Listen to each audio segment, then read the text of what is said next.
কি বলেছেন? মৃত্যু সংসার সাগরত। কখন উদ্ধার করবেন? কতকাল পরে? বলে অচিরাত। বলে অচিরেই উদ্ধার করব। কি বড় ভরসার কথা দেখুন।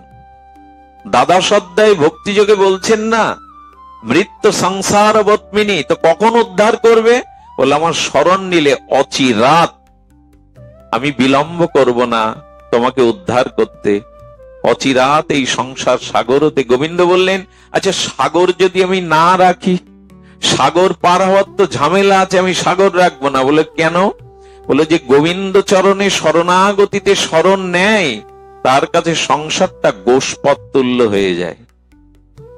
গাভী যদি কোনো নরম মৃত্তিকার উপরে খুরের, সেখানে সাপ পড়ে যায়, খুরের যতটুকু মাটি গর্ত হয়ে যায়, ওখানে জল আবদ্ধ হলে তাকে বলে গোষ্পদ। বললেন আমার ভজন করলে এই অনন্ত মায়ার সংসারটা গোষ্পদের মতো ক্ষুদ্র হয়ে যায়, অনায়াসে সে পার হয়ে আমার চরণে আসতে পারে, অনায়াসে আসতে পারে। এই জন্য অচিরাত বলেছেন, অচিরেই যেতে। তবে এই পথ যেমন সহজ, তেমন আমাদের সামনে আবার দুটো জিনিস এসেছে। একটি হলো শাখা, একটি হলো উপশাখা। একটু ধ্যান দিন শব্দের দিকে। একটি হলো শাখা আর একটি হলো উপশাখা। আমরা উপশাখার পথে যাচ্ছি না তো। প্রথমেই উপশাখার করিবে ছেদন। দেখুন, শাখা বেয়ে যদি যান, খুব অচিরাত অচিরাত তিনি সংসার সমুদ্র থেকে আপনাকে নিয়ে নেবেন। কিন্তু যদি উপশাখায় চলে যায়, তখন কি বলবেন? বলবেন কোটি জন্ম করো যদি নাম সংকীর্তন, তবু না মিলিবে কৃষ্ণ প্রেম। একেবারে বলছেন অচিরাত তোমাকে আমার করে নেব, আবার বলছে কোটি জন্মও যদি নাম সংকীর্তন করো হবে না। এই উপশাখাটা কি? এই উপশাখাটা হলো ধন চাই, প্রতিষ্ঠা চাই, পদ চাই, নিজের বড়ত্ব চাই, অভিমান, অসৎ জ্ঞান, নিজের যশ খ্যাতি, পূজা প্রতিষ্ঠা। অর্থাৎ কিছু মনে করবেন না, শব্দটা বৈষ্ণবপদ বাবা বলেছেন এইভাবেই, ভক্তিকে নিয়ে যদি ব্যবসা শুরু করি, ওটা হবে উপশাখার পথ, কোটি জন্মেও পৌঁছাতে পারবো না। ভক্তিকে যদি ব্যবসার দৃষ্টিতে দেখি, টাকা চাই, সম্মান চাই, অর্থ চাই, পদ চাই, প্রতিষ্ঠা চাই, নিজের প্রভুত্ব চাই, এই উপশাখার পথে যদি একবার চলে যান, ওইখানে কোটি জন্ম অপেক্ষা করতে হবে। এই জন্য প্রথমে উপশাখার করিবে ছেদন। উপশাখাকে আগে ছেদন করো, ভক্তি নিয়ে যেন বাণিজ্য না হয়। ভক্তির পথ বলে তাহলে খাবো কি, চলবে কি করে? মহাপ্রভু বলেছিলেন, যার চরণ সেবা স্বয়ং লক্ষ্মী করেন, যিনি লক্ষ্মীপতি, যিনি কমলাপতি, অন্নপূর্ণা যার দুয়ারে হাত জোড় করে সেবার জন্য দাঁড়িয়ে থাকেন, ব্রহ্মা শিবাদি যার চরণের দিকে চেয়ে থাকেন, সমস্ত দেবগণ যাকে স্তুতি করেন, তার ভজন করলে তোমার অর্থের অভাব হবে, তোমার সম্মানের অভাব হবে, এটা ভেবো না। এই জন্য মহাপ্রভু বলেছেন ন ধনং। আছে আমরা ধন চাই না, গোবিন্দ বলছেন না চাইলেই তোমার পিছনে বেশি করে ছুটবে। আচ্ছা, ভক্তি পথে এসে কেউ না খেয়ে মরেছে, রাস্তায় পড়ে রয়েছে, একটা প্রমাণ দিন। টাকা চাওয়া লাগে? ধ্রুব রাজ্য চেয়েছিল বটে, কিন্তু ৩৬,০০০ বছর চাননি, ধ্রুবলোক চাননি, প্রহ্লাদ রাজা হতে চাননি, সবই তো দিলেন ভগবান।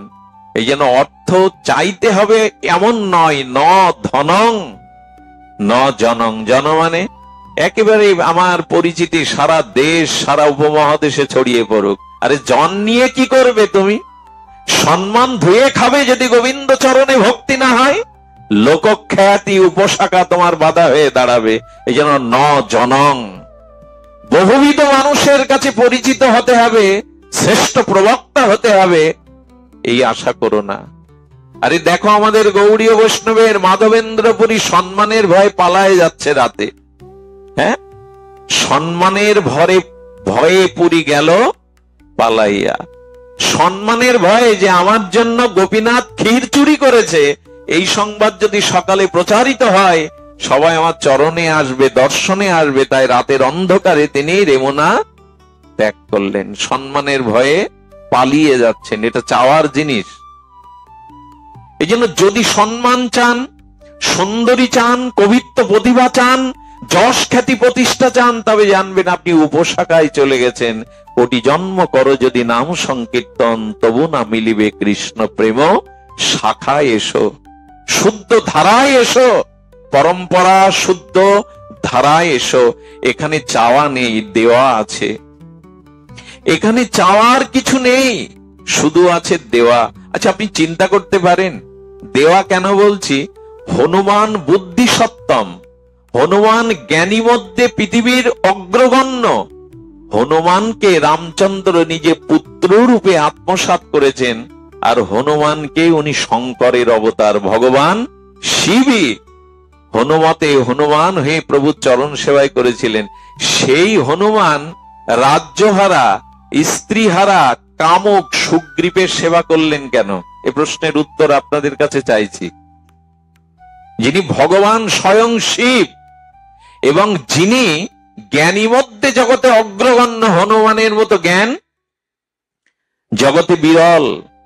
রামচন্দ্র রঘুপতি যাকে 4 যুগে অমরত্ব দিয়েছেন, হনুমানের মৃত্যু নাই, সেই হনুমান রাজ্যহারা, স্ত্রীহারা, কামক ভোগে সুগ্রীবের কেন সেবা করলেন? ওনাকে কেন ছাড়ছেন না? এর কারণ হলো এই দেখুন, এটা গুরু দক্ষিণা।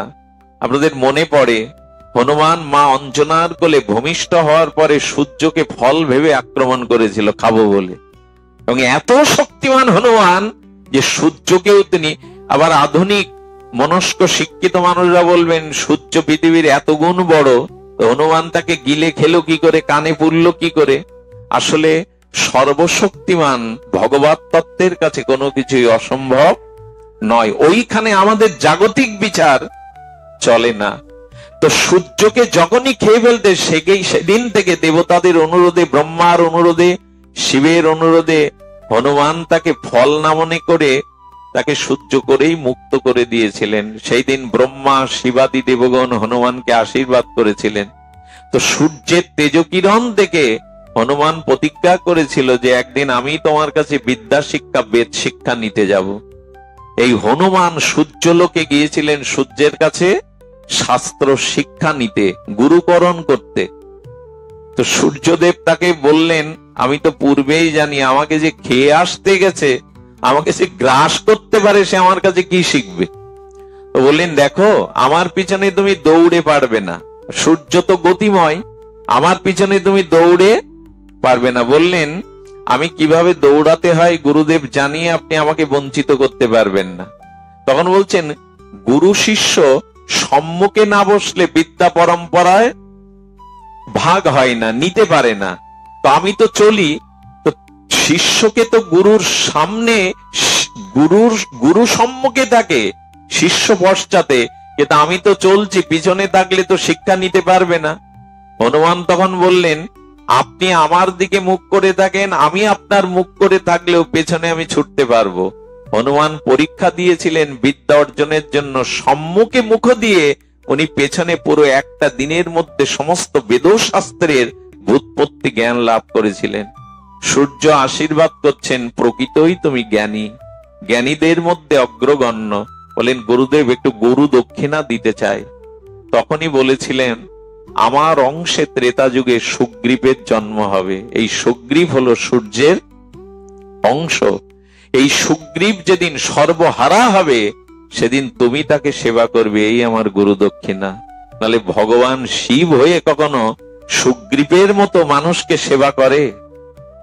হনুমান সেবা করতে এসছে ভগবানের, কেন সুগ্রীবের সেবা করলেন?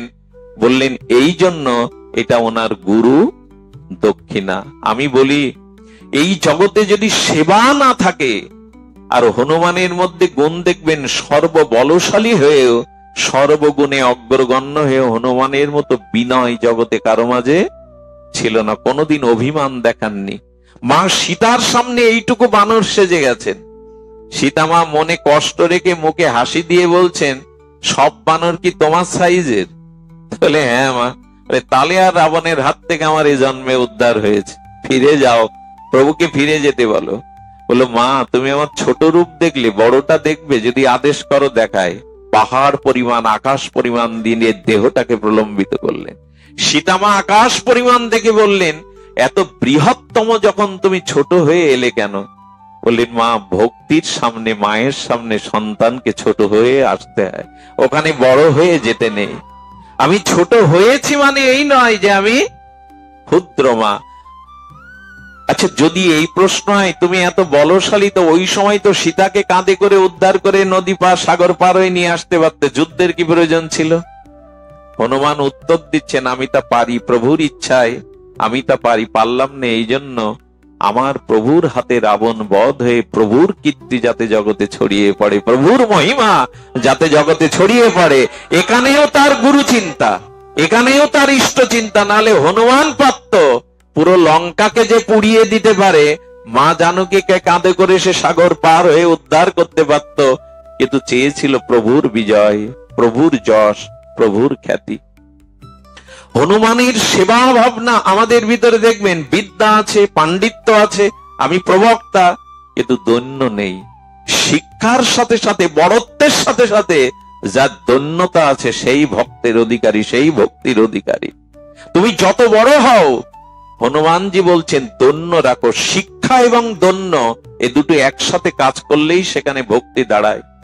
হনুমানের সেবা বুদ্ধি দেখুন, সেবা করতে করতে করতে হনুমানের মন প্রাণ নিবিষ্ট। হনুমানকে কখনো দেখবেন রামের পাশে দেখবেন না, সবসময় প্রভুর চরণেই হনুমানের বিগ্রহ। কখনো রামচন্দ্র লক্ষণের পাশে দাঁড়াননি হনুমান। শুধু ভক্তজন হনুমানের মহিমা শুনুন, ভক্ত চরিত্র শুনুন, এর মধ্যে দিয়ে আমরা আমাদের প্রগতি ভক্তির আর পথ নির্দেশিকা পেয়ে যাব, একটি আলো পাবো। এই আধারের দিনেও, এই ঘোর অন্ধকার তামসিক দিনে আমরা আলো পেয়ে যাব। হনুমান চরণেই আছেন, উনি চরণ সেবা ভিন্ন অন্য কিছু চান না। তো হনুমান সেবা করতে করতে দিনের 12 ঘন্টায় প্রভুর চরণ সেবা করেন। যখন রাত নেমে আসে, সন্ধ্যা, তখন একান্ত দাম্পত্য কনক ভবনে রঘুপতি রামচন্দ্র প্রবেশ করেন, যেখানে সীতামা তার প্রাণসখী 2-4 জনকে নিয়ে আর প্রভুর সেবার জন্য প্রস্তুত থাকেন। হনুমান কি করেছে জানেন? প্রভুর সাথে সাথে সে কনক ভবনের মধ্যে ঢুকে পড়েছে। যেই ঢুকে পড়েছে, রঘুপতি বলছেন, হনুমান, সারাদিন আমার চরণ সেবা করেছো ঠিকই, কিন্তু এই চৌকাঠ পেরিয়ে অন্দর মহলে প্রবেশের তোমার অধিকার নাই। সীতামা বলছেন, তুমি কি জানো না এখানে তোমার প্রভু আর আমি দাম্পত্য জীবন কাটাই, এখানে অন্য কারোর প্রবেশ অধিকার নেই। চোখে জল এলো হনুমানের। দরজা দেওয়ার সাথে সাথে দরজার এপারে সারা রাত বসে কাঁদলো, প্রভু, আমি তো রাতটুকু কাটাতে পারি না তোমার চরণ ছাড়া, তোমার চিন্তা ছাড়া। আমি তো রাতটুকু আমার কাটে না, ঘুম হয় না। এভাবে হনুমান দিনের পর দিন ওই জায়গাটাই বসে কাঁদে আর রাত কাটায়। কখনো প্রভু প্রভাতে স্নান করতে গিয়ে যখন দরজা খোলেন, দেখেন হনুমান ওখানে বসে আছে। রামচন্দ্র কিছু বলতে পারেন না।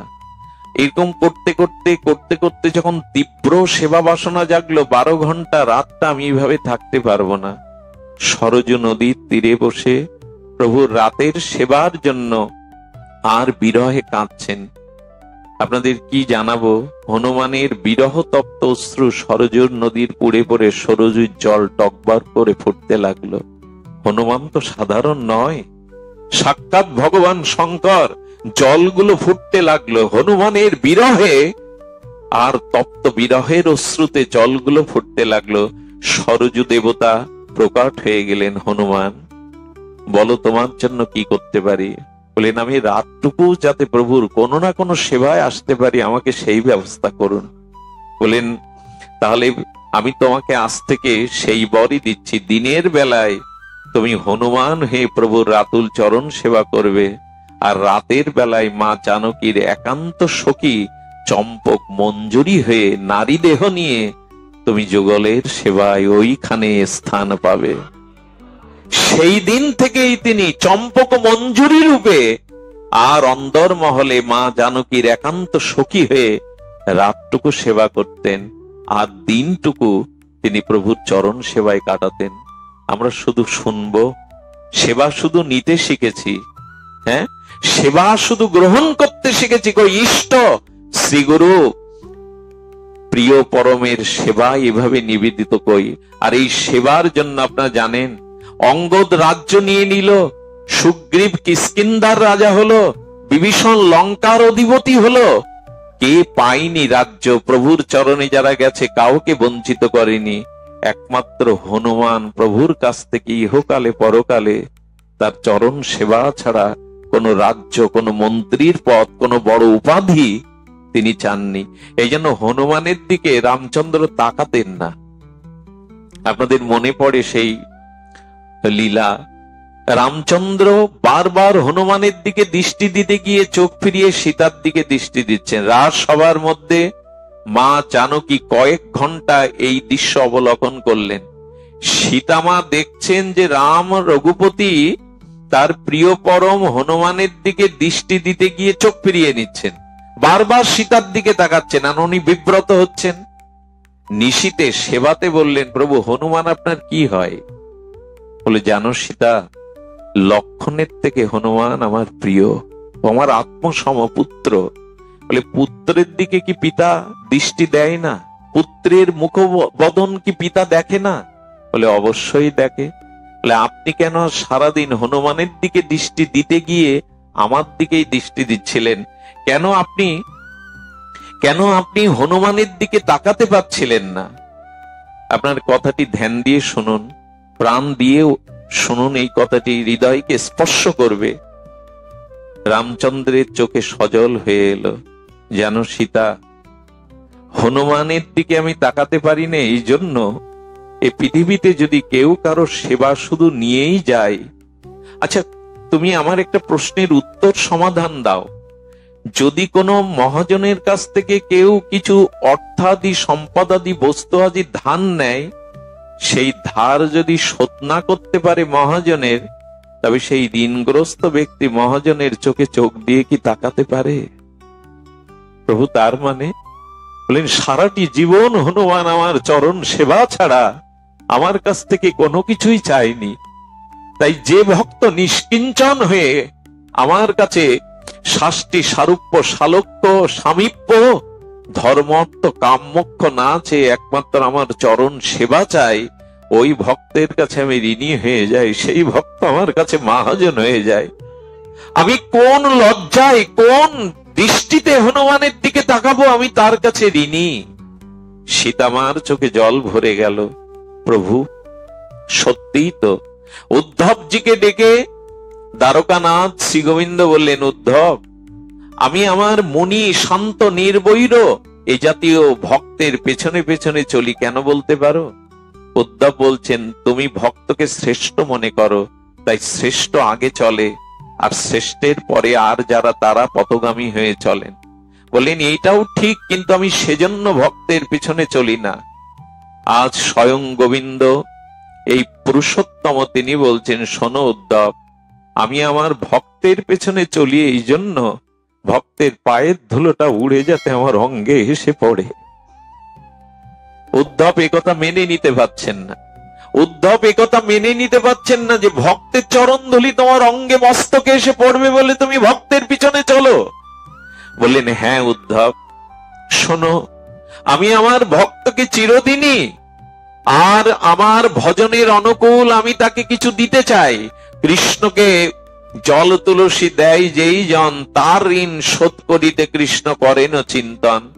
আমাকে যে সামান্য একটু ভক্তি করে, আমি তার ঋণ শরিত করার জন্য, পরিশোধ করার জন্য মাথায় ফেরিয়ালা হয়ে বলি, মুক্তি নেবে, মোক্ষ নেবে, তুমি নেবে পুরুষত্ব আমার কাছে।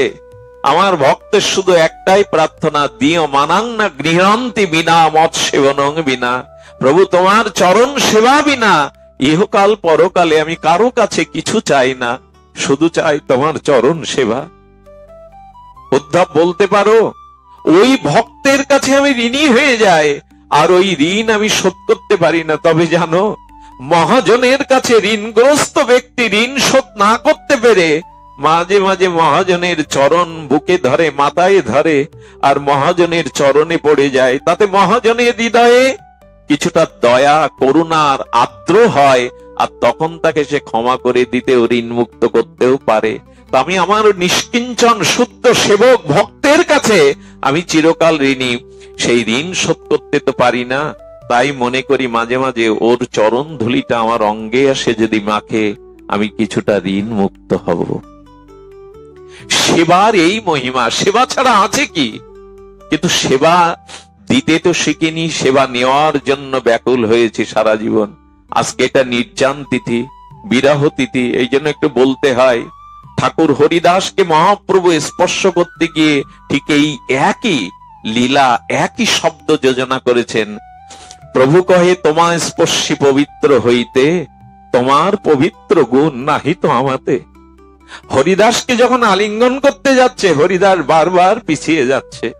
জীবনে কোনোদিন হরিদাস মহাপ্রভুকে আলিঙ্গন করতে দেননি।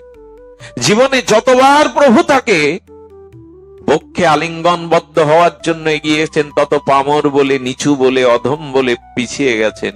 আচ্ছা, প্রভু যে এই কথা বললেন, মুখ তোমা স্পর্শিময়ী পবিত্র হইতে, আমরা যদি একটু বিচার করি কথাটা, সচ্চিদানন্দ রাধা মাধব মিলিত তনু গৌরাঙ্গের মধ্যে অপবিত্রতা কিছু আছে?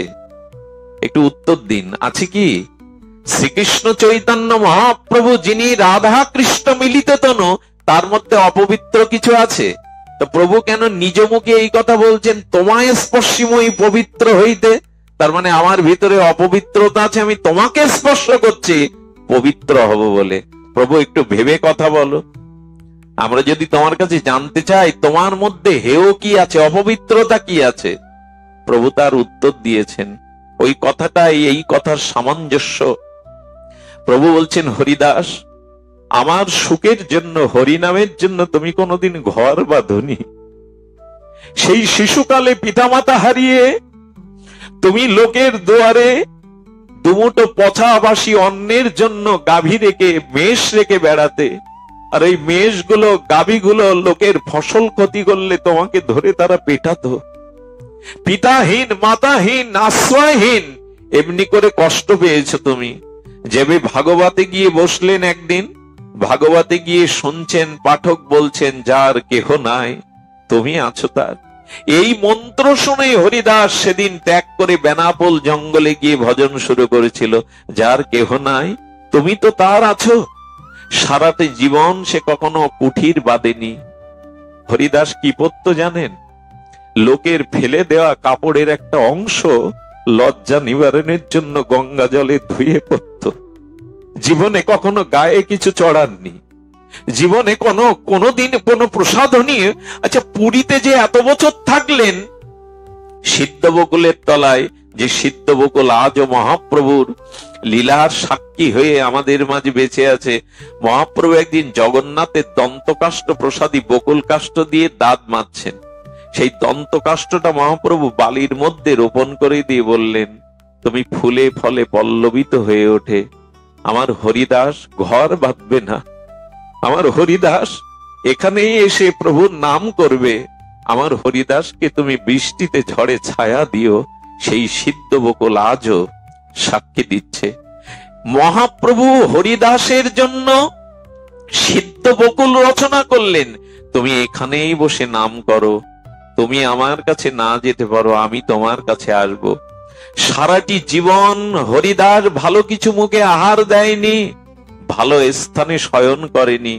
বেনাপোল জঙ্গলে, ফুলিয়ার জঙ্গলে, গোফার মধ্যে বসে বসে তিনি সারা জীবন ভগবানের স্মরণ করেছেন, মনন করেছেন। কোন বিলাসিতা তাকে কোনোদিন স্পর্শ করেনি, কোন জাগতিক সুখ তাকে কোনোদিন স্পর্শ করেনি। লক্ষ হীরার মতো পতিতাকেও তিনি মহন্তি করেছেন।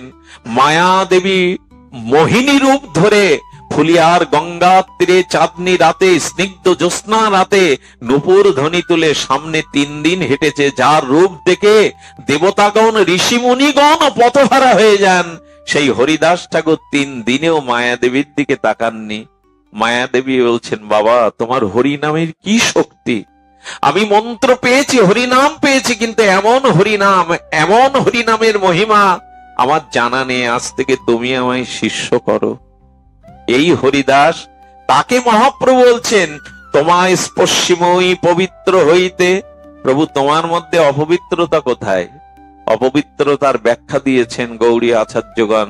বললেন, মহাপ্রভু বললেন, হরিদাসের মতো নিষ্কিঞ্চন নামনিষ্ঠ দৈন্য প্রধান ভক্ত আমার কাছে সারা জীবন কিছু চাইনি।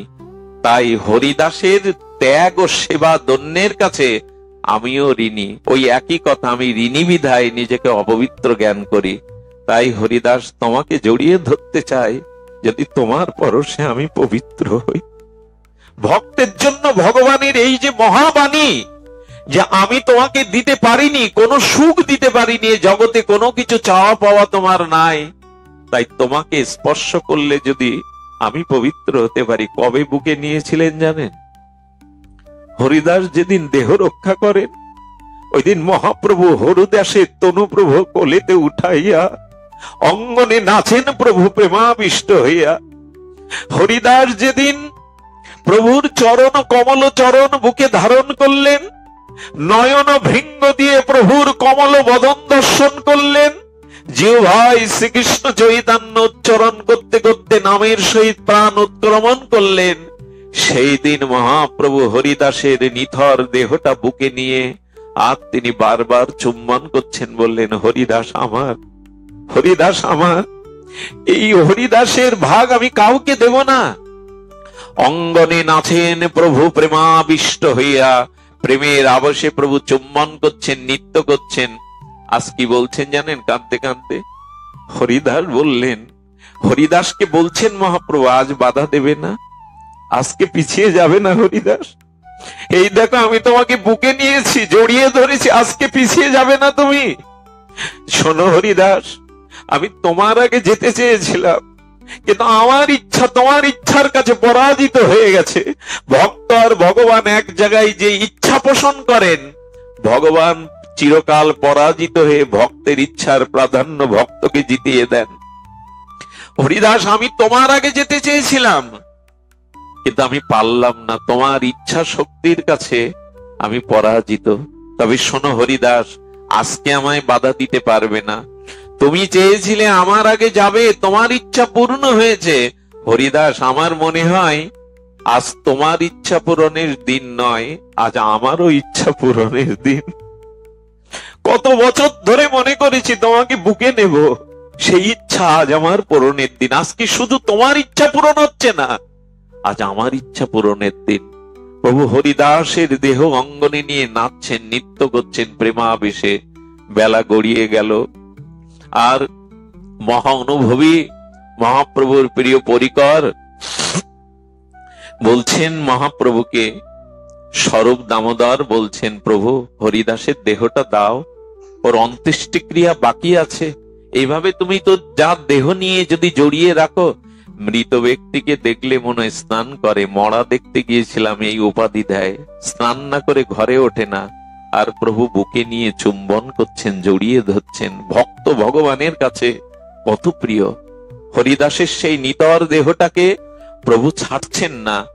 স্বরূপ দামোদর নিলেন, প্রভু অগ্রে সংকীর্তন করতে করতে যখন হরিদাসের দেহটা তুলবে, আকস্মিক যে ঘটনা ঘটল, দেখুন, ভক্তি বা ভক্ত এই প্রকৃতিও তাকে ভুলতে পারে না।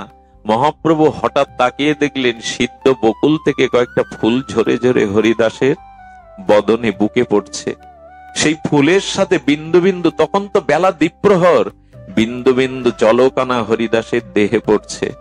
মহাপ্রভু তাকিয়ে দেখলেন সিদ্ধ বকুল, যার তলে বসে প্রভু নাম করতেন, সেই সিদ্ধ বকুল কাঁদছে আর বলছে, আমাকে তো আর কেউ নাম শোনাবে না ঠাকুর, আমি তো আজ এতিম হয়ে গেলাম, আমি শূন্য হয়ে গেলাম। বৃক্ষ কাঁদছে হরিদাসের জন্য, কে আমাকে আর নাম শোনাবে? কে তোমার এই মধুময় হরি নাম শোনাবে? উচ্চেশ্বরে কীর্তন হলে, পাঠ হলে এই বৃক্ষগুলো শোনে, ওরা উদ্ধারের জন্য। কারণ জগদীশচন্দ্র বসু প্রমাণ করে গেছেন, গাছেরও অনুভূতি আছে, শ্রবণ শক্তি আছে। গাছ এই হরি কথা শোনে। এখানে শুধু মানুষ বা ভক্তরা শুনছে না, নরনারী নয়, বৃক্ষগুলো ধন্য হচ্ছে। ওগো কৃষ্ণ কথা থামিও না, নাম থামিও না, ওই নামে। হরিদাসকে মহাপ্রভু এ প্রশ্নও করেছিলেন, তুমি বলছো জগৎ উদ্ধার হবে হরি নামে, বৃক্ষলতাগুলো কি করে উদ্ধার হবে? বলে, জঙ্গলের মধ্যে গিয়ে একবার হরে কৃষ্ণ জোরে বলুন, দেখবেন ওই শব্দটা তরঙ্গ আকারে গিয়ে গাছের গায়ে ধাক্কা খেয়ে আবার দ্বিতীয় বিপরীত থেকে শব্দ আসছে কৃষ্ণ কৃষ্ণ কৃষ্ণ বলে। প্রভু এই দেখো, হরে কৃষ্ণ নাম আমরা নিলাম, ওটা গাছের কাছে চলে গেল, গাছ শুনে আবার ফিরিয়ে দিচ্ছে। হ্যাঁ, শব্দের ভাইব্রেশন আসে না, রিসাউন্ড আসে না, কৃষ্ণ কৃষ্ণ বলে। প্রভু যারা নাম নেয় উল্টে নাম আবার ফিরিয়ে দেয়, তারা তো উদ্ধার হবে। অবাক হলেন মহাপ্রভু হরিদাসের অনুভূতি দেখে। এই জন্য সিদ্ধ বকুলও সিদ্ধ হয়ে গেছে। উড়িষ্যায় এত বড় ঝড় হয়ে গেল, 5 তলা চিলেকোটা ধসে পড়লো, সিদ্ধ বকুলটা আজও সিদ্ধ বকুল আছে, মহাপ্রভুর হাতে লাগানো। আজও বুঝি হরিদাসকে ছায়া দিচ্ছে। আর বললেন, প্রভু তোমার বিদায় বেলা, চোখের জল আর ফুল ছাড়া দেওয়ার কিছু নেই। এই হরিদাসের দেহটা পুরী সমুদ্র তীরে যখন রাখলেন, সেদিন সমুদ্র বিহ্বল হয়ে গেলেন। সমুদ্র যেন হা হা শাসা রবে তার তরঙ্গ এনে হরিদাসের চরণ ধুয়ে দিচ্ছে আর পিছিয়ে যাচ্ছে, বলছে, ঠাকুর তোমার নাম আজ থেকে আমিও বঞ্চিত হলাম। হরিদাসের দেহটা যখন পুরীর সমুদ্রে প্রভু স্নান করাচ্ছেন, অভিষেক করছেন, তখন বলছে, ভক্তগণ যদি কৃষ্ণ প্রেম পেতে চাও, কৃষ্ণ প্রাপ্তি পেতে চাও, হরিদাসের পাদুদক পান করো। মৃত মানুষের চরণের জলকেও পান করে। হরিদাসের দেহ মৃত রক্ত মাংসের নয়, ভজন করতে করতে চিন্ময় দশা প্রাপ্ত হয়ে গেছে।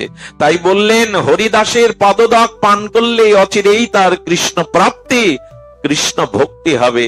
সমুদ্রকে বললেন, সমুদ্র তুমি তীর্থ ছিলে, আজ মহাতীর্থে রূপান্তরিত হলে। ঠাকুর হরিদাসের অভিষেক, তার চরণ অভিষেক তোমার জলে হলো। এই হলো ভক্ত। প্রভু যাকে আলিঙ্গন করছেন, প্রভু যাকে পবিত্র হওয়ার কথা বলছেন, এই হলো নিষ্কিঞ্চন প্রেমিক অহৈতুক ভক্তির মহিমা। তাই আসুন আমরা উপশাখার পথে যেন না যাই, অনেক বিলম্ব হয়ে যাবে, অনেক পিছিয়ে যাবে। ধন জন পুত্র পরিজন বাসনা কামনা বুকে নিয়ে যেন ভজন পথে না যায়।